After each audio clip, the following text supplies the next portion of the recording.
Hi, my name's Michael, and this is going to be a short tutorial on the speech-to-text or dictation feature that's built into the Windows operating system. Whether you're not a great typer or it's difficult for you, or maybe you just like talking to get things out of your head, this is a really good way to use the tools built into your computer to just start getting text into a document so you can start working on a project or a paper or whatever you need to write. It's all built directly into the operating system. You don't need to download or install anything else. It's quite simple to use, actually. So to start with, you'll use the Windows key and then H. So that simple key command, Windows key H, will toggle the speech recognition feature on or off. Now, the first time you use it, you might need to set it up. When you hit the key, you'll get a bar at the very top of your screen that says this. To use dictation, go to Settings and turn on Online Speech Recognition. That's actually a link. Just click on it, and it will open the speech settings pane of Windows settings. Just make sure that this setting is turned on, and then you should be good to go.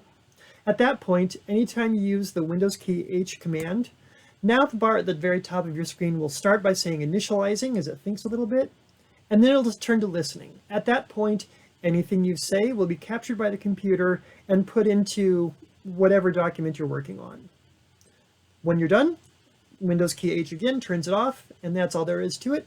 At that point, you can go in and start editing the text, working it, tweaking any mistakes that were made, anything you can do, anything you need to do to make a final document. So, to demonstrate this, I have a blank Word document open. We're going to give it a shot.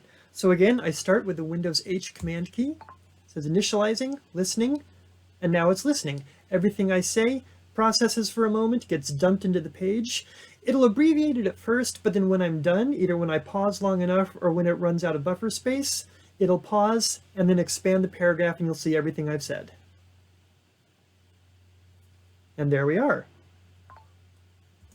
I'll turn that off. And that's how it works. That's really all there is to it. Now, the system isn't smart enough to really understand what we're saying, so there won't be any punctuation. As far as paragraphs, periods, question marks, anything like that. You can put them in as you're typing. You could say something like, does this make sense, question mark, and you'll end up with the question. Let's see if we can make that work. Does this make sense, question mark? And that's all there is to it. So you can do some of that, but a lot of times you're not going to remember that as you're speaking. So just go ahead and speak. Get what you need into your document, and then you can go back afterwards and do the final cleanup. Make sure that all the words, it translated all the words correctly, it heard you correctly, put in the punctuation where you need it.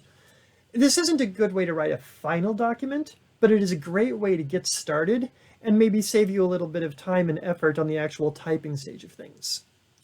That's it for now. Thanks for watching this, and best of luck with all your assignments.